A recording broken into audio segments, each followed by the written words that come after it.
Welcome to Inner Peace with Dr. Reese, a program that can help you become liberated in the modern world. Now, here's your host, Dr. Kevin W. Reese. Mindfulness. It's a hot buzzword right now in society, but it's been around for 2,600 years, if not longer. You know, mindfulness is a meditative practice. It's present moment living. It's being watchful of your thoughts and your emotions to develop a freedom within you, and then using meditation as a way to enhance it. Welcome to episode number 46. Today I'm talking to Bill Scammon. He's a veteran of mindfulness and meditation. For over 40 years, he's been teaching people about these ancient practices. We're going to take a deep dive on the importance of meditation, how to get started with it, living with mindfulness. And we'll have great in-depth conversation about Gautama the Buddha. And we might even talk a little Star Wars. Because you know, if you didn't hear, the Jedi are real. All that said, let's move on to our conversation. So Bill, how important would you say meditation is to every human being walking the earth? One of the most important things. Yeah. Because the whole thing is about you. Yeah. It's a good point. Everything, all of it is about you. Right. Reality is about you. Right. It's not about all the things that you've kind of bought into all your life growing up with school and things like that. It is really about you. It's you separating the fact from fiction. Right. So, it's not my line, but it's a great line. Don't believe everything you think. So, meditation allows you to separate that constant talking to get to know the real you, your soul, your being. Yeah. And that will take you on many journeys. Yeah. And to a beginner, and we were just talking about this off air, it's difficult. I remember when I started 10, 11 years ago, getting to 20 minutes was an ordeal. See, and that's where 1 minute, twice a day. Because in most cases, when you're first starting out, your mind's drifting after the count of maybe 9. And meditation is to kind of it's not about controlling. It's about realizing. It's a big word. It's the realization that, am I the listener or am I the talker? Right. So once you stop talking and start listening, and I'm not saying to someone else, to your soul, then the calmness, and you can go longer, 5 minutes. It isn't a race. It isn't, you'll find yourself wanting to go for an hour. Right. But I find myself wanting to go the whole day. Correct. So my view about it is that start slow increments, but do it. Right. And to say to someone who's just starting out, do it for a minute in the morning, do it for a minute at night. Not so much when you're going to go to sleep, but that will, at least you will do it. Right. And it's like playing an instrument. Yeah. You got to practice. You got to practice. That's absolutely correct. It's called a practice. It's a meditation practice, just like there's a yoga practice, right? I've experienced some things during meditation, and I think a good point to put out there to folks who aren't accustomed to this is we all have a great potential that most people just aren't tapping into. They're too focused on the external instead of the internal. And once you start having some experiences, maybe seeing some lights, things of that nature, then it's kind of like what television was for you when you were 2 or 3. Ooh, I want to watch more TV. I want to watch more cartoons. Exactly. Traveling to places that are, people call astral traveling. You'd be surprised how powerful you really are. Yeah. That's a nice segue there, Bill. Let's talk about the little soul traveling. I'm familiar. I studied a gentleman by the name of Paul Twitchell many years ago. What's your experiences with the soul travel, astral projection arena? Well, again, through meditation. How can I put where I've gone, what I've done? But I've had many out-of-body experiences, and it's totally enlightening. But I let it take me. I don't try to analyze it. I don't try to make it into. I go, and then when I come back, experiencing many spiritual things. Has it all been during meditation? Most of it has been during meditation. I've had times where you're falling asleep and you're kind of going, and you leave your body and you kind of float around. But the room? Yeah. Right. And you see yourself. Right. Yeah. So that's been my experience.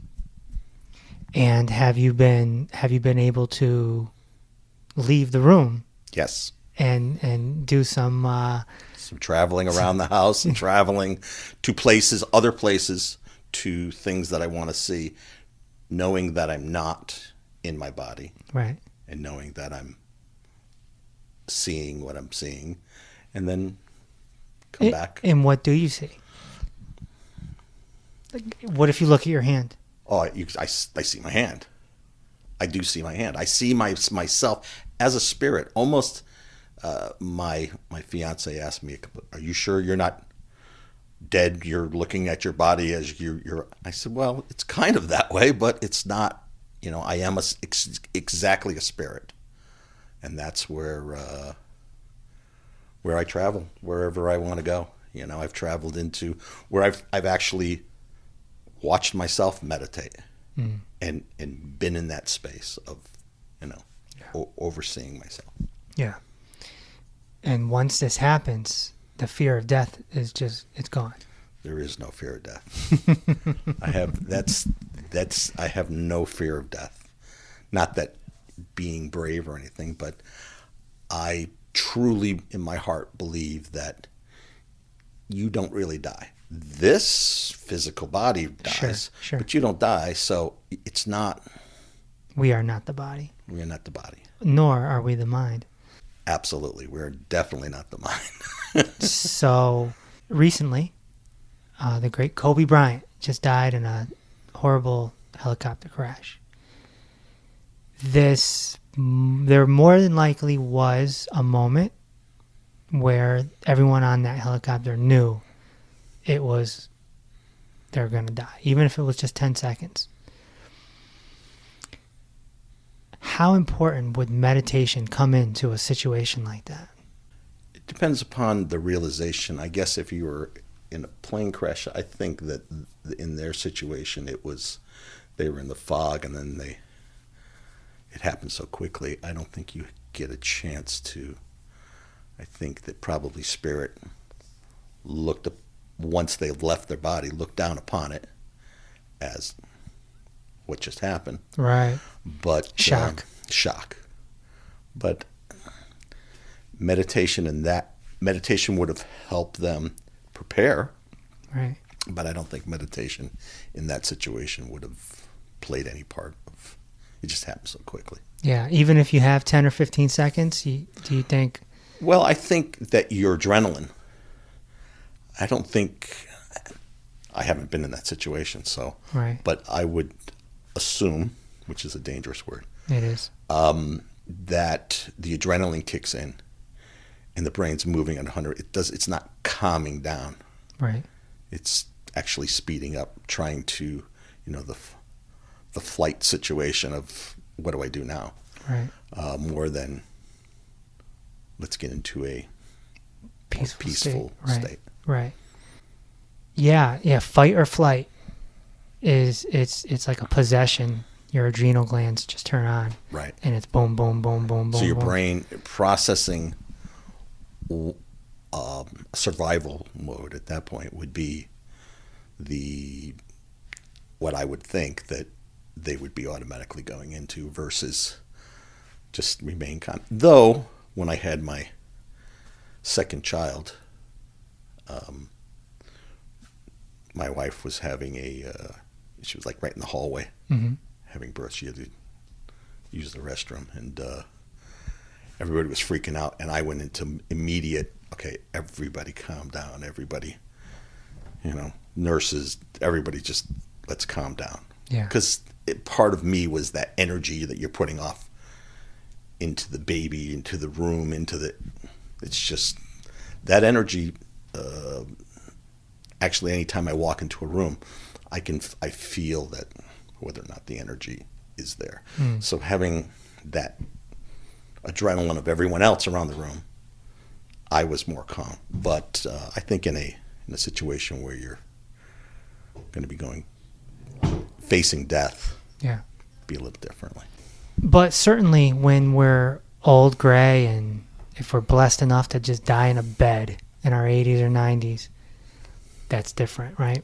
Way different. I 'Cause think now- I think meditation at that point is where you're truly at. Yeah. That's when you can meditate into death. And that's sort of the goal, isn't it? Absolutely. That's being able to, on your terms. Yeah. Yeah. I mean, you can accept, there's a guarantee. Things are going to change. You're going to die. And you're probably going to get sick. So if you stop fighting and I'm not saying give up, but if you stop fighting that and just Surrender. Surrender is one of those terms it's across the board. Every religion, every spiritual tradition, but people don't necessarily understand it because it's always been socially engineered to us as a negative term. You're waving the flag or giving up.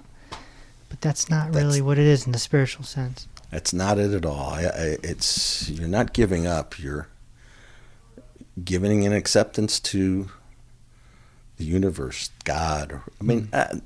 God is an interesting word with me, especially because I believe that God is within all of us. Sure. There's not the little man in the cloud. No deity. Right. So, the Tao. The Tao. Yeah, we talk about that a lot on this podcast.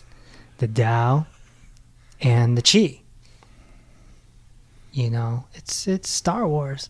It is Star Wars, and they're two very, very powerful. A lot of people don't believe it, but very powerful. Well, it's what I had Santos Bonacci on the podcast, and he was talking about. He was breaking it down scientifically, and how it's all electricity, energy. So you have the force and you have the source, and the source controls the force. Absolutely. Well, that's the part of acupuncture and part of a lot of things. You're interrupting. I kind of dabble in this new thing. It's called electronic acupuncture. Yeah. And I did some studying and got into it. And it's amazing how you can help people just by interrupting the chi in the place where people have pain, relieve migraine, headaches, do all kinds of things.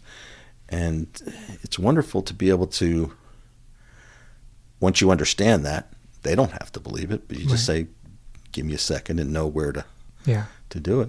It's a great healing tool. Yeah, and when we meditate, we're sort of becoming one with that force, that chi, right? Absolutely. And speaking of Star Wars, I was always fascinated with it as a kid, and it wasn't because of the fighting scenes, it wasn't because of the wars, there wasn't the love story. I was fascinated with the Jedi, to see these mystical warriors who meditated and could lift rocks. I had this gut feeling that it was real. And then when I started studying in my 30s, I'm like, oh, it's real. I mean, it might be a little exaggerated for Hollywood. Of course, but I'm just like, this is Zen masters and Taoist masters and maybe Sufi masters and mystics. Holy cow. Is Yoda Buddha? Exactly. But they say they might have used Dogen, the great Zen master, as influence for Yoda too. Wow. But it's funny that you bring that up, because that's kind of around the time the TV show might be a little early for you, but the TV show Kung Fu, and then Star Wars and all of that stuff was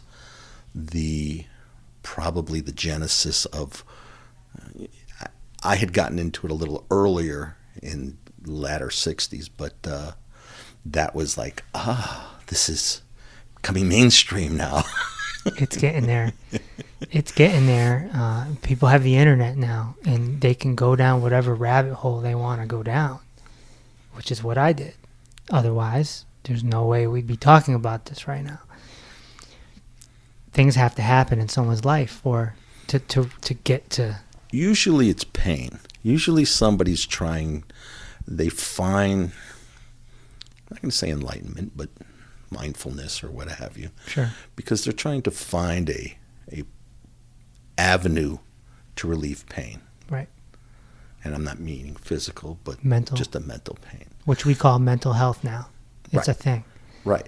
And now doctors are using more and more meditation and holistic medicine, because it's been 5,000 years old. Yeah. And what I myself think it's more was the religious groups poo-pooing all of that mystical stuff. Yeah. That now they're finally going, wait. It's as a doctor. Yeah. Is it the medicine, or is it the thing that you're giving, or is it the fact that you're walking in and going, I'm seeing a doctor. Right. So there's a lot of that placebo release. effect.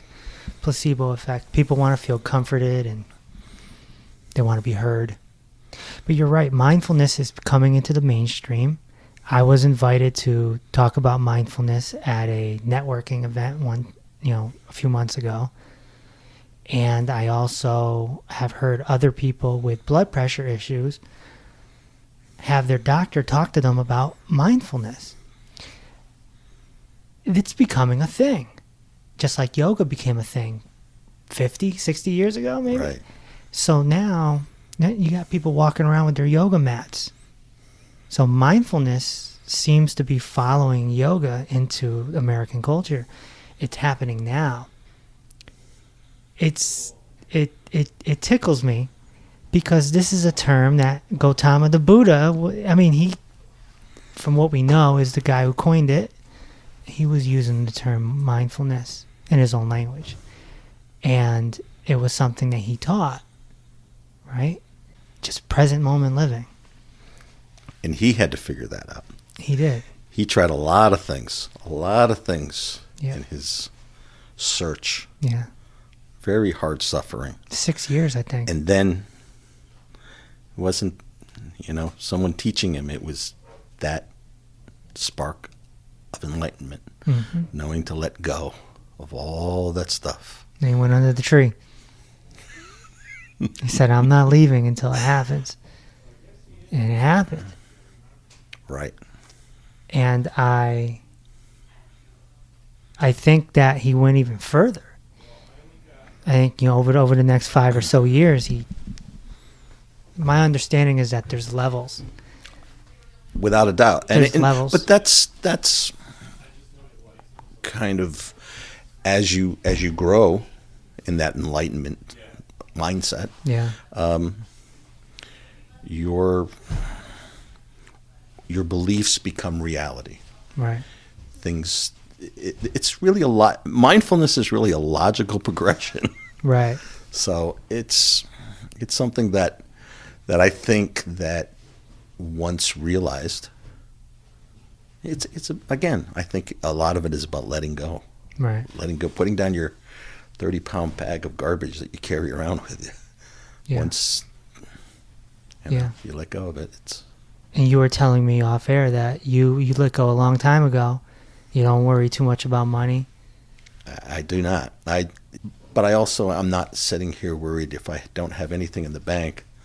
That means I can't pay things.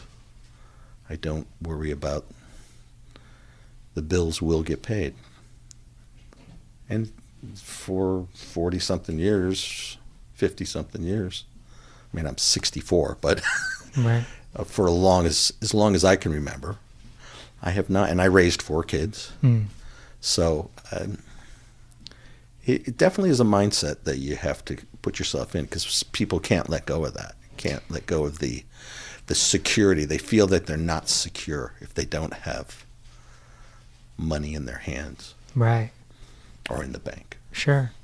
Money, financial issues are probably one of the biggest stresses in the world, maybe next to bad health.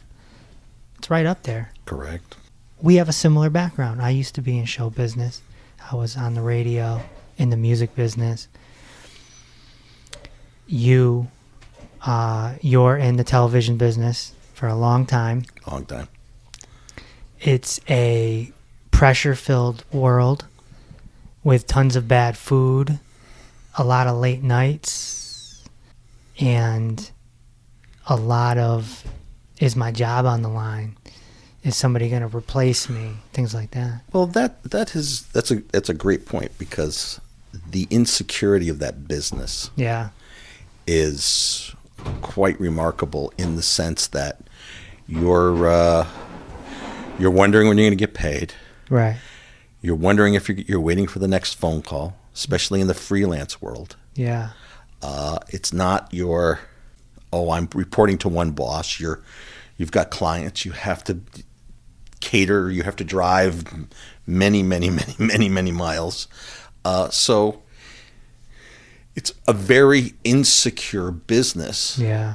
But once you let go of that, it's fun. You meet I've met amazing people. Yeah. Amazing things. And I contribute a lot of that to what I've learned in mindfulness. How many people have you met that you could tell right away they were very unbalanced? Quite a few. I used to do what was called press junkets. And so you're working with very high-end, very big movie stars. And you could see people in this business, you can read people pretty quick, because you get such a variety of the BS artists. So it's fast talkers. You could definitely, people, they're actors. Right. So they're always on. Right. And in front of the camera and behind the camera. Right. As well. Right. So it is a just like you go anywhere. I mean, you're acting. There's an act that you're trying to put forth wherever you go. Right. So, in the TV business, film business, whatever you want to call it, there's a lot of people who play a part. Right. Right. But your point of letting go is so, it's a profound thing that we need to do. I mean, just look at this moment right now. There's somebody talking in the hallway, and it's coming right through the mic. I can hear it through my. Okay. nothing we can do about it. Who cares? And I'm glad you said that, because that's what you have to do. Yeah. You can't control everything. You can't control. You have very little control other than yourself. Right. So going back to the original thing, you can only control you. So your day is governed by what you think. So if you go to work and go, this is going to be a long day, we all have the same 24 hours. Ever notice how if you're having a good day, the day goes by like, but if you're having a not so great day, the adrenaline's running, it's like the clock's tick, tick. It's the same 24 hours, the same clock speed going. It's just in your head.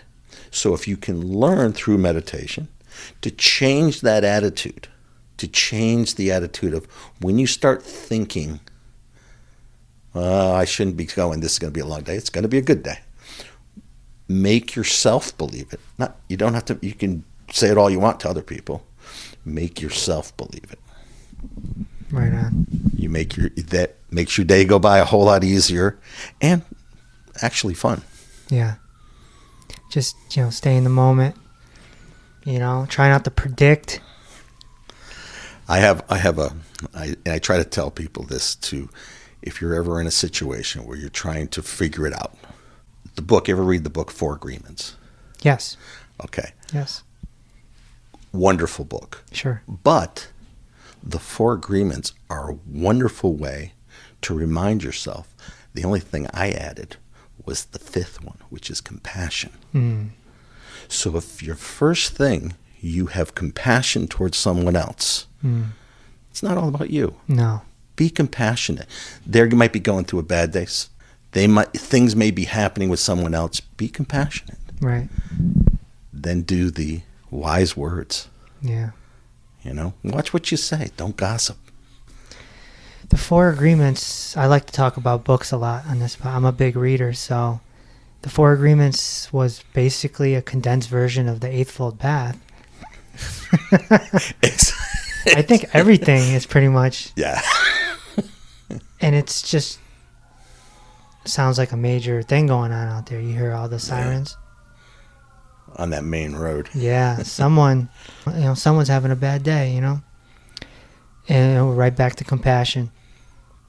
It's always mind-blowing to me how much this human being named Siddhartha Gautama, the Buddha, laid out a blueprint like no one else I've ever found in my studies. Like, as if he was a professor at a college who wrote this incredible curriculum. Like, here, take this. I'm going to give it to you for 40 years. Right. And everyone coming out with self-help books, everyone doing things like the 4 Agreements or whatever, and myself included with some of my books, it's all based off of Gautama the Buddha. Everything. Right. It's like he's the first self-help guru ever. Well, that's how a lot of people get. When you relate to mindfulness, you kind of relate to the Buddhist, Taoist, Zen. These are all little words, little phrases that can be used in your own life. Like I say, you have to. It's about you. Right. So. Right. And the first thing in the Eightfold Path is right view. So for those listening, that basically means no opinions. Exactly. Just sort of be indifferent to everything. Somebody came to me, hit me on the Facebook Messenger yesterday, and she was asking me if duality exists. I'm like, oh, that's well, yeah, it exists, but we want to transcend it. And she asked for an example, and I said, what better example than Donald Trump, the president? I said, look, if you like the guy or you hate the guy, you're stuck in duality. Absolutely. That's what it is. It's such a profound example in this new 2020 culture. You're 100% on the mark, because there's a place where I don't usually talk politics, but there's a place where truth and illusion really, because no matter what side of the fence you're on, it's all this illusion. Everyone's creating this smoke and mirrors type of thing with their mind. It's the perfect way. I mean, the way you can control anyone is from fear and dissent. Yeah. And they've learned, I mean, that's just the marketing, advertising, all kinds of different things. Going back to, it's up to you to kind of shut it off. Don't buy the Kool-Aid. Don't drink the Kool-Aid. Yeah. Because that's what everyone wants you to do. Everyone wants you not to think for yourself. Sure. Go in the sheep pen and keep, And now with social media, everyone has a voice. So people more than ever are stuck in duality. Totally. And you find it's actually scarier now, because you get into like-minded situations where that's far more dangerous than having ideas, more ideas. You used to come home, well, at least I did. There used to be 3 channels. You would watch the news. 24-hour news really brought on the, constant. And being in the business, that there's producers, and there's whatever you see or hear on the radio or television is manipulated. Yes. It is not. It is not just off the cuff. This is off the cuff, but and this is coming from a guy on television. Oh, there's nothing that you should ever believe that someone hasn't, because the second that even it comes out of their mouth, there's someone in their ear. That's right. Telling them what to say. Yep. You got it. Look at something like Saturday Night Live. It's completely liberal. Always has been. So, there's a lot of outlets that are supporting the right or supporting the left, and they're going to push their talking points. Always. And we are so addicted to television. I had this problem when I was in radio. Some of the music was such garbage and so harmful to the youth. But if it's a hit, it's on every hour. Absolutely. Because the average person only listens to the radio for 5 or 10 minutes. So they have to play the hits every hour. So it's the same song over and over and over. And in your day, it was probably the Beatles. All of that stuff. It's all. It's why they call it programming. Correct. They won't let you just wing it. It's right in front of us. It's called programming. Right. And it's worse than ever, because you have in your palm of your hand. That's right. Because the thing that you have in the palm of your hand is a slot machine. Yeah. Every single time you open your phone, it's a win or lose. Am I getting good news? Am I getting bad news? Who's on this and who's on that? And all you're doing is pulling the lever. And that's why it's addictive. Mm-hmm. People can't put it down. It's a heck of an analogy. If more people would just put the phone down and turn the TV off and started a meditation practice, they would realize it's much more entertaining. Or they could come to a place like this where they could gather together with like-minded and very open-minded people. Most healing centers and mindfulness places are open-minded, though people would like to say, oh, well, they're liberal, or they're this, or they're that. That's the thing, is to put down judgment, come to a place like this, and experience things for yourself. Put your phone down. Yeah. Turn the TV off. Yeah. There lies the issue, is that spend some time with yourself. Mm-hmm. And people don't even go to the bathroom by themselves any longer. Yeah, they take the phone with them. Correct. They take the phone Which is the worst thing, because that used to be the one time that you actually touched base. You were a captive audience. How long does somebody need to meditate? What's the goal in length of time for somebody to reach the so-called mountaintop of meditation? You know, I dabbled with the transcendental, the TM stuff, and it was 20 minutes twice a day. And I'm like, 20 minutes twice a day? What's that going to get you? You know, and then I started meeting mystics and gurus and guys that sit there and meditate for 16 hours a day. Like, holy cow, you know, that's serious. But is that right? Does that make them anything different than someone who spends 15 minutes, gets a lot out of it, works on themselves, and goes out in the world with the right attitude and a mindful attitude? Are the people who spend 16 hours a day doing it, because 16 hours a day is a job. Yeah.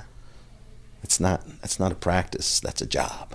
That's kind of, I'm committed. I mean, are the person who's doing that 16 hours a day, sure, they have lots of time to dwell on many things. Right. But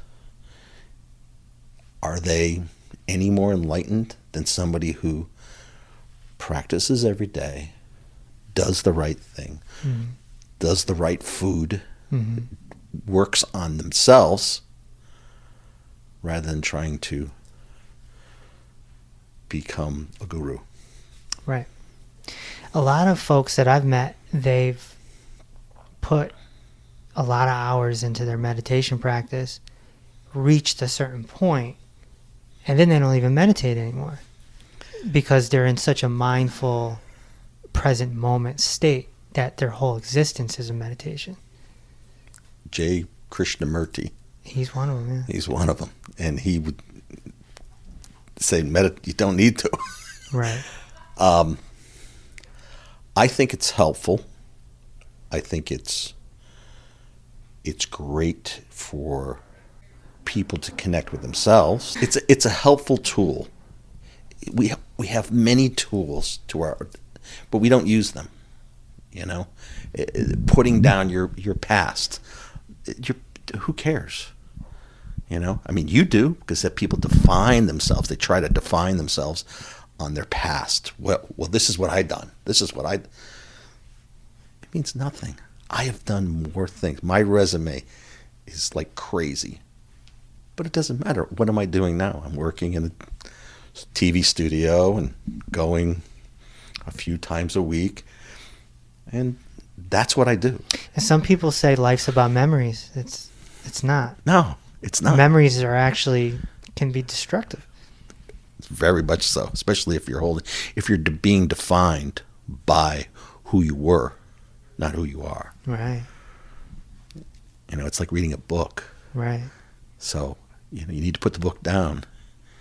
But see that the movie aspect, how many times have people sat in a movie and they're almost living them. They come out of the movie and it's kind of their eyes are dilated and they're into the light now. Now they feel like they're the Jedi.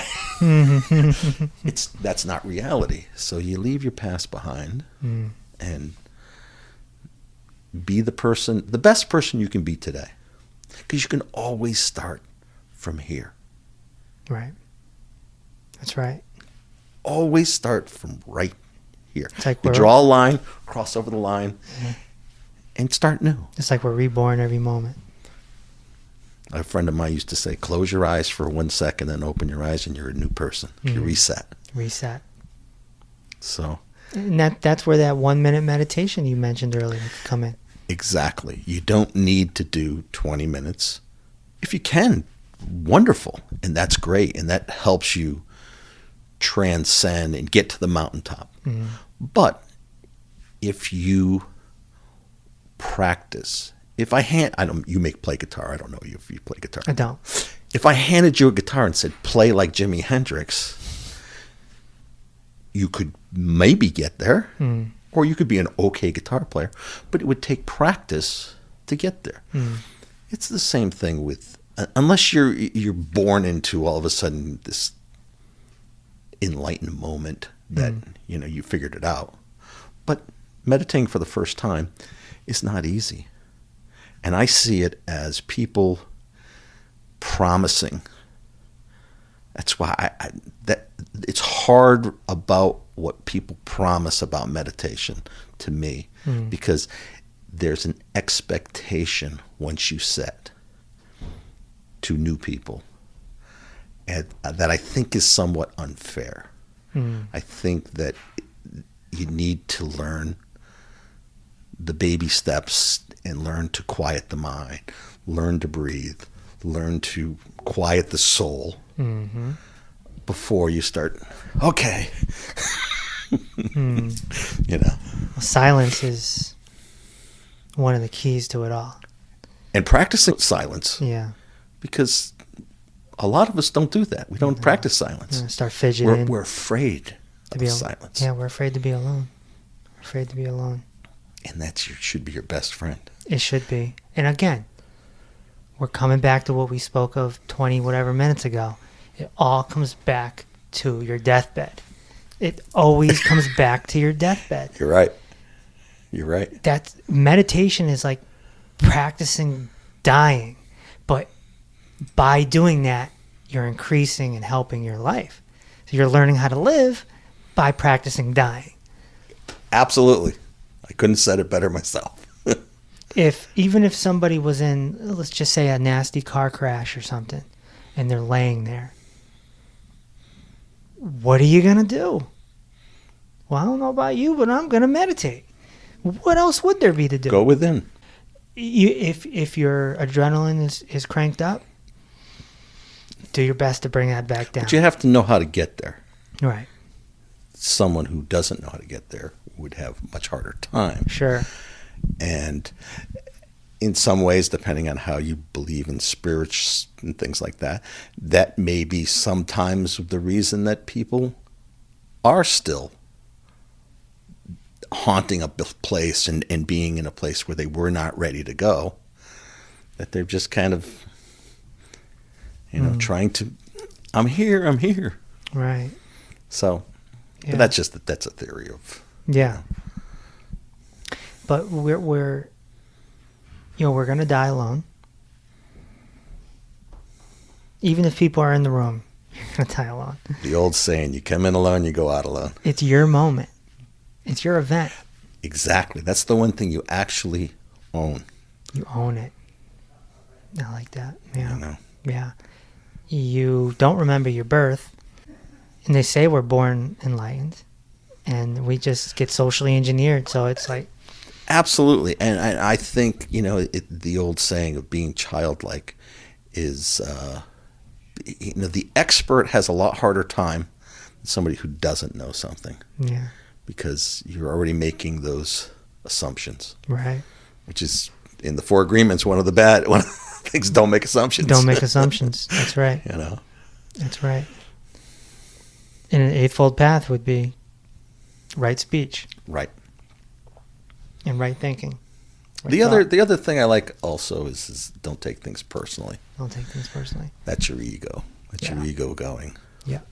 Because it's not about you. No. It's not about you. It really is.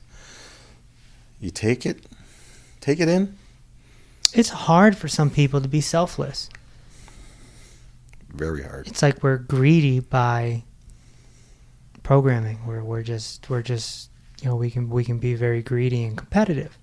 Right. Competitive. Well, you're taught that. You're taught to moving to the next. What do I have to get the right grades. I have to get to move on. Sure. It's all about possession. What people define themselves by what they have.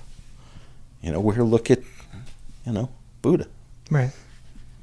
The rest of his life didn't have it. He could have had riches beyond belief. Yeah. And the rest of his life he lived as a monk, Well, not only did he, for those that don't know the story, he was born into a palace, a kingdom. His dad was king.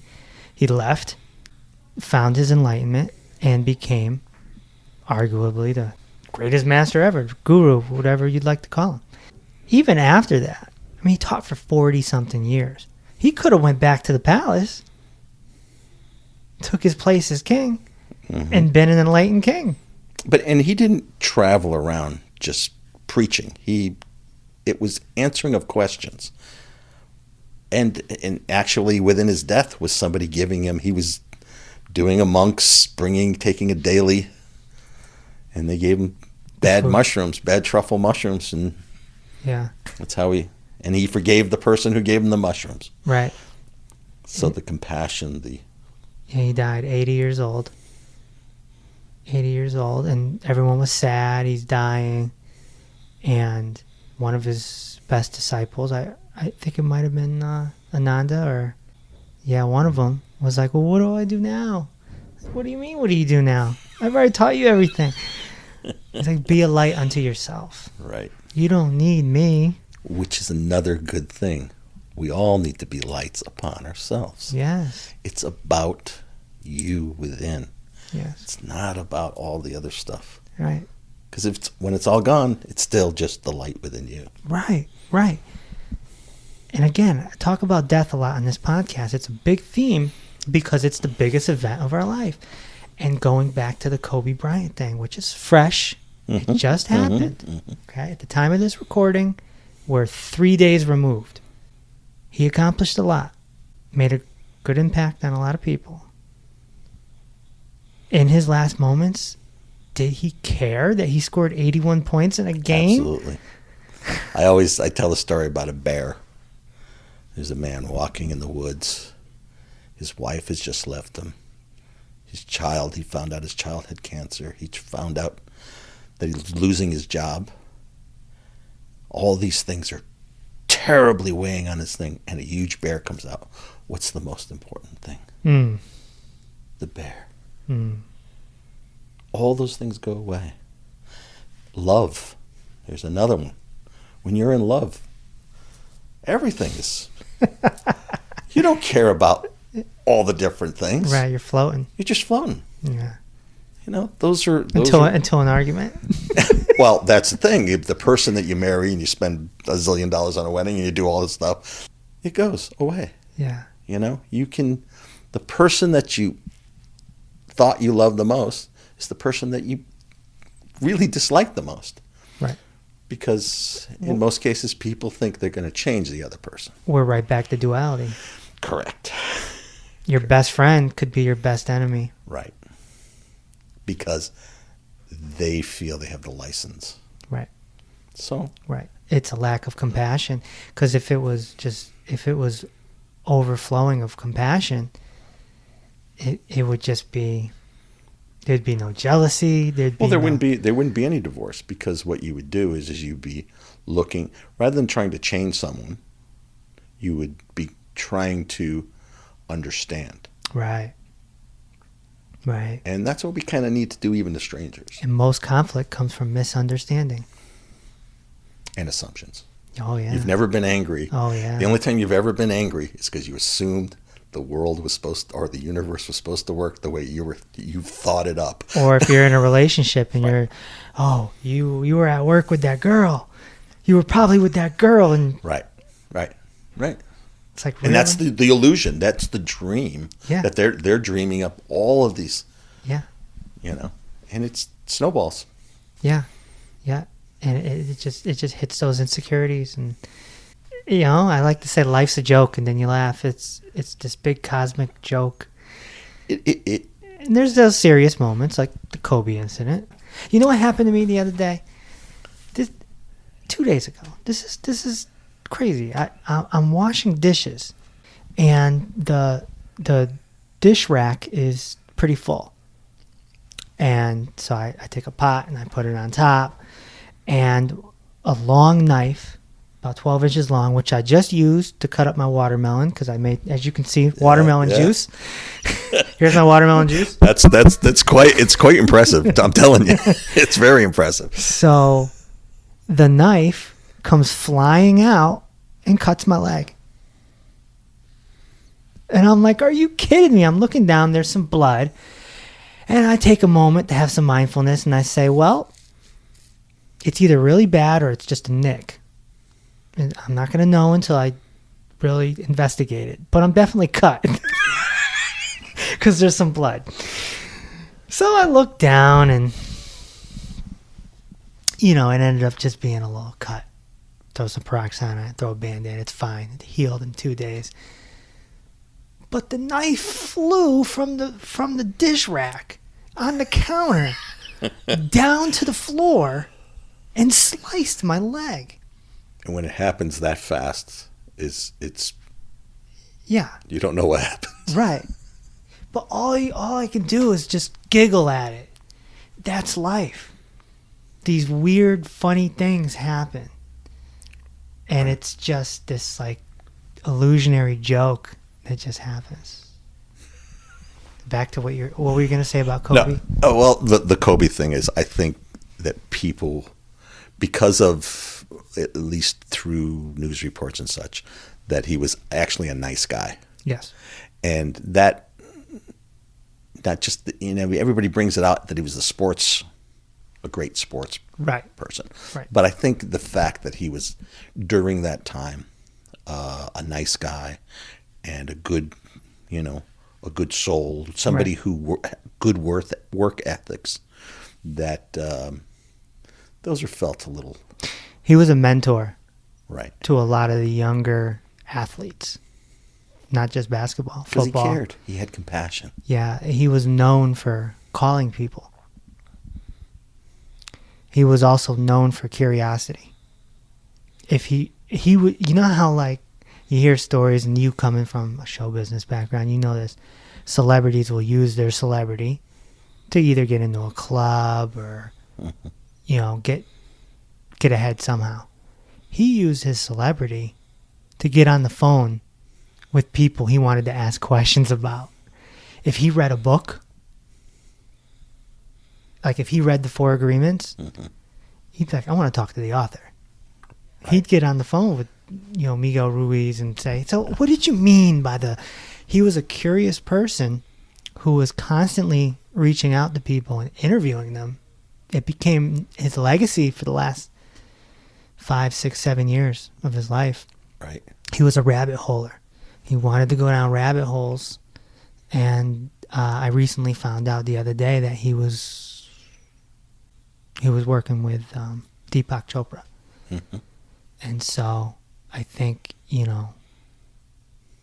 maybe he was going to go down the spiritual path. Well, I think he had already done that. I think I knew that he meditated, and he was very much into the mindfulness. But again, that came out in his compassion to other people. Right. He did think of people more than himself. I didn't know him personally, but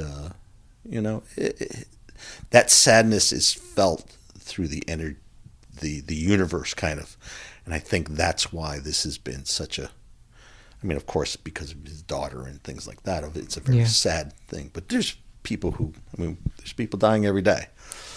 Famous people. We just heard an ambulance, a fire truck. Right. Somebody could have just died right now down the street. But this resonating as the way it has, I think, is because he touched people in a not just a celebrity way, but in a spiritual way. And from a historical standpoint, you've been around 20-something years more than me. And so I was too young to remember when John Lennon was shot. But it's been brought to my attention that we haven't seen anything like this since John Lennon. Yeah. Because all the celebrities that died in between John Lennon and Kobe, a lot of them had self-destructive patterns. Michael Jackson had a self-destructive pattern. Prince had a self-destructive pattern. Robin Williams committed suicide. Kurt Cobain had a self-destructive pattern. He committed suicide. Tupac and Biggie were involved in the streets. Kobe just died. He just tragically died, and so did John Lennon, killed by a stalker who just shot him. Right. Clear blue. Do you remember when John Lennon was shot? Oh yeah. I met John Lennon. Really? Actually, in 1971, I was working with a band That's how I actually got into the TV business. And they were at the record plant in New York City. And he came in and offered pizza. And of course, our mouth dropped, John Lennon. But he was just, that's the thing with celebrities. And that's what I've learned over the years working with a lot of different people is that there's a lot of people, there's a lot of jerks.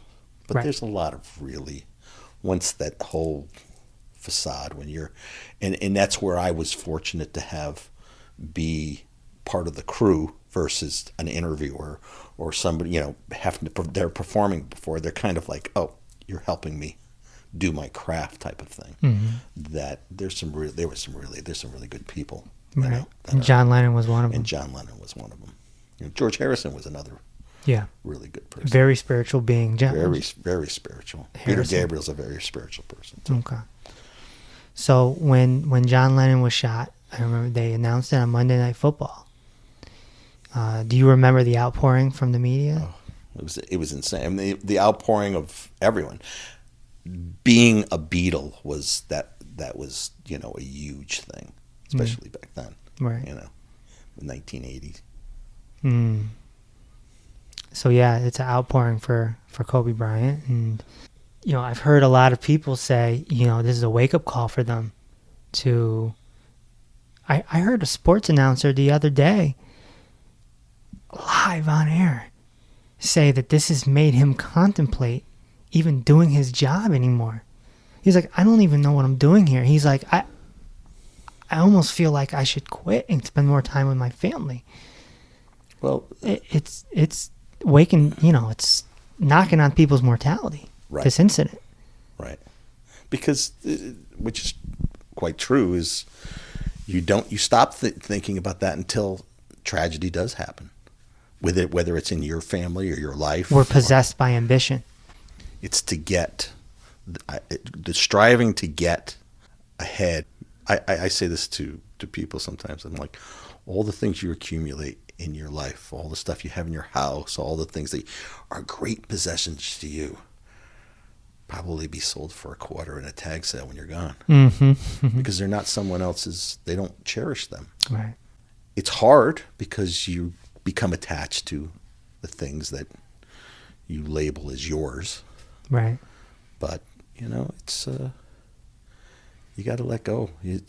Nothing is that important. Your family, friends, yourself. Yeah. Are the important things in your life. Right. You can always start from here. You can always start from here. How do you deal with the thought of your mortality being in your 60s? You're a senior. Yeah, exactly. You don't have you don't have the spirit of a senior. No, I don't have the worries of at my age, I kind of worry more of lasting too long more than fear of death. Don't want this wonderful life that I've had. You don't want the nursing home. I don't want a nursing home. And I'm not afraid of death. So you don't want to be the guy on the news where they're like, he celebrated his 114th. I have no desire to do that. I've already lived 5 lives in a wonderful way at a very high rate of speed. You're content. I'm totally content. If this afternoon, God forbid, that I passed away, it's okay. I'm all ready. I'm all set. Anytime it happens, it's okay. Come and take me. It's good. I think a lot of people maybe aren't necessarily frightening at death. It's just what they want to squeeze in before death. It's like you're at the mall and the voice comes on the loudspeaker and says, we're closing in 20 minutes. And it's like, oh, no, I'm not even close to done. I got to go get this and get that and that. Right. People are trying to get stuff done, right? I guess. I mean, I've already done, and I can only speak for me, of course, but I've done so much that I the times, and I don't often, but the times that I do look back, I pinch myself to go, I can't even believe I was there, or I did this, or I was, Yeah. It's crazy. I feel the same way. I just turned 40. I was in show business for 16 years. Became a doctor, had clients, doing this cool stuff over here at the bridge. I'm pretty content. And I think that's probably the thing I'm looking forward to now, because I have a plan, it's not a plan. I'm studying. I'm a student. I'm a student of life. Yeah. I'm a big believer in letting things, not trying to You anticipate. Right. So you don't use like the law of attraction or anything like that. No. It's so popular. Oh, absolutely. But doesn't it? I remember I read a book, but it was Wallace Waddle. He's the originator of the whole movement, and The Secret came from him. Right. And he broke it down on how to do it. And I brought it to my mentor, who's a mystic. And he's like, well, some of the teachings are similar to what we do, but we don't subscribe to that sort of greediness. Correct. And it's funny that you said it that way, because it's almost like, because once you start, it's a karma thing. Mm-hmm. Karma isn't something you add up. If you're a good person, I think the universe, and when I say good person, I mean in your heart, not just in your words, and trying to play, to be the actor, but in your heart. If you try to be a good person, all those things work. The universe works for you. The parking place opens up. This opens up. This money comes to you. The universe kind of works for you. It's not, if you try to manipulate it, it'll bite you. It'll kind of go, not so much. So, Jesus said we just need our daily bread. Right. Right. Which is just your basic necessities, right? A little warmth, a little clothes. That's right. It's a little food, a little water. And we get back full circle to you. It's how you interpret your needs. So if you stop saying, I have to be better than the next person, that's bad karma. Mm-hmm. Don't be whatever you're going to be. Let things happen. Of course, you want to eat, and you need shelter. Those are the basics. One of the key teachings in that Wallace Waddle book was never be a competitor, be a creator. Right. So don't compete, just create. And once you let go of all those abstract outside influences, right, you'd be surprised how, like I said before, how powerful you are. Yeah. You have a lot more power than you think you'd have. That's right. The less is more attitude is. Yeah. Well, one of my favorite teachings is Lao Tzu from the Tao Te Ching, and it's 3 words: simplicity, patience, and compassion. Correct. That's all you need to get by. Simplicity, patience, and compassion. It's like, wow. There's a wise man.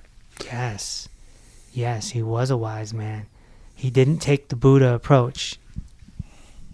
They were contemporaries, equals, if you will, in enlightenment, but it was a different style. Right. Buddha was like a physician. He was there to heal you and show you the way. Lao Tzu was like a hermit. He didn't want anyone to know about him. Well, Lao Tzu, I think, spent most of his life contemplating where Buddha went to find the answer. Lao Tzu, I think, had a realization, probably younger. You don't really pick up on his life till later on, but right. But he spent most of his life and never, as the story goes, it was only in the last part when he was ready to leave that he brought this about. And he wrote it down. Right. Right. He didn't go out and try to teach anybody anything. No. No. This was the cost of him Yeah. being able to leave. He had a few disciples. Almost kind of like Jesus. Had like 10, 12, 30, you know. Buddha had thousands upon thousands. I mean, can you just imagine someone in the modern era right now Right. having as many disciples as Gautama the Buddha had? Right. All of that stuff transcends, because truth is one of those knives that cut through. Yeah, truth is truth. Right. And it's hard to talk about. Right. Just experience it. That's it. All right, this has been a great conversation. Bill, where can somebody find you? Come say hello. Well, Bill Scammon at Gmail. It's BILLSCAMMON Okay. at gmail.com. Okay. You know, Are you on social media or? I'm not. I That's good. I try not to. I'm the kind of guy who, at nighttime when he goes to plug in his phone, still has more than 50%. All right, since I'm a book guy, give them one book. Wow. One book. That's way too hard. It's way too hard, you know, because there's so many different things that I'm into. There's a great book that I read a little while, or listened to a little while ago. It's called Real Magic. And it kind of gets into the spirituality that it's not just fake. There's really something there. Right. They used to call the spiritual people magicians. Correct. You know, and so it's not the sleight of hand type of thing. It's all real mysticism and Yep. real healing, and it's a great book to listen to when you're, you know, you have the Four Agreements, you have the Power of Now, you have all of the stock. Though probably early on I was into the Power of Now, Eckhart Tolle. Sure. Me too. Some of that now, the more I've learned, the more, you know, it's repetitive of, yes, you should be living in the present, but you can't be, if you realize now, you missed it. So it kind of, it's great for anyone who's just wants to start getting into it. Yeah, The Power of Now is a great beginner's book. And what I realized on my journey is, I mean, that book helped me out. Then I realized he was just teaching Zen. You're my brain thinking, you're just saying words, because that's really what he's doing. So then I started studying Zen. Yeah. So cut the middleman out. That's Now I'm studying Dogen and Bodhidharma and, right. you know, the Zen masters that are alive now. And Zen became my favorite tradition. Yeah. And it is a wonderful, wonderful way of putting your life into the Zen tradition. Mindfulness. Correct. It's a fast track. It is. It's, you know, there needs to be more places like this. There needs to be more to get the mainstream, and there will. I see it arise. You wouldn't see a place like this Right. 10 years ago. Right. You know, it's becoming, and of course it's based upon money, but that's okay. Yeah. You know, I'm not going to say disposable funds, but if you're going to spend your money on anything, enlightenment or good-hearted, good karma people being around is infectious. I actually got accepted into a Zen monastery. Oh, wow. And I was supposed to go. And I had an injury while reading a book. That's the universe telling you something. Yeah. I was reading a book, and the right side of my back clenched up. And it came around to my chest, and it popped. Like a sternum, like costochondritis. And Wow. and so I'm in physical therapy now. I didn't go to the monastery. Wow. Yeah. That's very And then everything happened with, you know, working here with partnering with the bridge. There's a sign there. Is a sign. That's always with me. It always happens. That's the way That's the way it works. If you listen, Right. if you sit here and say, no, I'm supposed to go to the Zen monastery, you're not paying attention. Right. Because here's where you're most useful. Right. Here's where you're going. Yes, can you go study Zen? Sure you can. You can do a lot of, be in awe of a master. Or you can become a master right here and help someone who looks up to you as a master. Right. Well, that's an interesting story I just heard the other day, is that after Gautama the Buddha reached, sort of his peak, if you will, about 6, 7, 8 years after he had become enlightened, and he had a following or whatever, he felt the compassion to go back to the palace to address his wife, who he abandoned. Right. He abandoned. And he went back.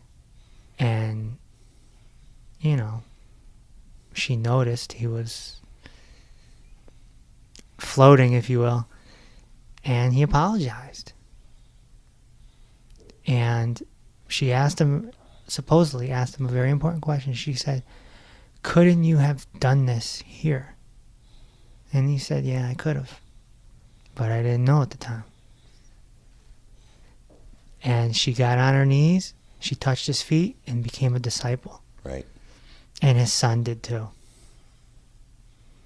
That's when you know it's real. When your family gets on their knees and they touch you. That happened with Osho as well. Right. Also, was thinking about going to an ashram. I have an ashram I go to in New York. Okay. But it's never for more than a week. It's just over the border, the place just over the border? Yeah, Ananda Ashram. Okay. Yeah. In Monroe, New York. And I was going to go. I was going to go do a work study, simple life. And my mentor, the mystic I told you about, Blue Antelope, we call him, he said, Kevin, don't be so quick to go. I said, yeah, but here it's hard to do this and it's hard to do that. And I don't know if I can get in my meditation, and it's kind of loud. And then he's like, that's the challenge you got to overcome. I'm going to give you a story. Do it. Back, I want to say 1970, 71, when I first got into this whole thing. I went up to Vermont. Toyong Rinpoche. He wrote a lot of books. Anyway, he's actually credited into there's a movie called Crazy Wisdom. I was into the whole Buddhism, Tibetan Buddhism, and followed them. And I went out because when I'd come off the road, I was working with a band, and I was pretty in the 70s, this little, the whole drug. Sure. So I either was going to die or I was going to try to find my way. And so I went on the Buddhist path and followed him out to Colorado and such. You're in your early 20s? Yeah. Well, actually, yeah, very early 20s. And I never forget, and it's what has always guided me. Because I'm like, okay, I want to be in a monastery. I want to do the whole thing. I want to study. And he said to me, I don't know if this will get bleeped or not, but he said, that's baby shit. He said, you want to be enlightened? You want to help people? I said, of course. He said, do it in the real world. That's where it's hard. That's where the true enlightenment comes. Yeah. That's where, rather, you can sit in a monastery, you can be around a lot of people, you can pray, you can meditate, you can do everything all day long. But where the real work comes is when you have to do it day to day in the real world. In the marketplace. Correct. Yep. And that's where your enlightenment, that's where your true learning will come from. Not from like-minded communities. Yeah. So it's interesting that you brought that up to me, that it just snapped. I went, absolutely. My probably only guru was him. And he's like, don't stay around. Don't go hide away. Go out. And my life what was I was thrown into egotistical people doing ego job, just all the accolades and all the different. I've won Emmy awards that I never bought the trophy because that's the whole deal with an Emmy award is you pay $500 and something for a trophy, and I'm like, oh, what's that gonna do? Right. I'm not gonna spend $500 to look at what I got. Right. You can't even resell it because you're not famous. Right. So it's just listening to that. Practice within the marketplace. Yeah. Yeah, I agree. My guru told me the same, and I was going to go to that monastery for just a month and use it as a device so I could bring back some new habits, some new patterns, But there was that possibility that I could have went and said, I like this. This is simple. I like meditating and working in the kitchen, and there's a chance maybe that's what the universe is saying. Don't go because you're going to like it too much. Very much so. And you still got work to do here. Right. The people that you help, people with the podcast, people here at the bridge. Mm-hmm. There's many people, because you touch through truth, you touch a lot of people, and it spreads out. And if you could spark one, what would be a better legacy than spreading mindfulness and happiness? Where'd you learn that from? I learned that from Kevin. That's far more impressive, at least to me, than studying in some mountaintop. Right. I understand. Yeah. Well, the universe is funny. It's a funny existence we got here. Life is funny, and you got to laugh at it, right? Yeah, that's it. We're in a school. We're all students. Every day is a new classroom, a new thing, And if you think you figured it out, that's when you better go back to school. So the second you think you figured it out, go back to school. Yeah, one of the most profound statements anyone can make is, I don't know. Right. All right, Bill, it's been a pleasure. It's been an honor and a pleasure. Thank you very much. If you're looking for my work, books, seminars, webinars, you can go to the website drreese.com. That's doctor spelled out, and I'll talk to you on the next episode. Thanks for listening to Inner Peace with Dr. Reese. If this episode opened your heart, feel free to share on social media and tell your loved ones.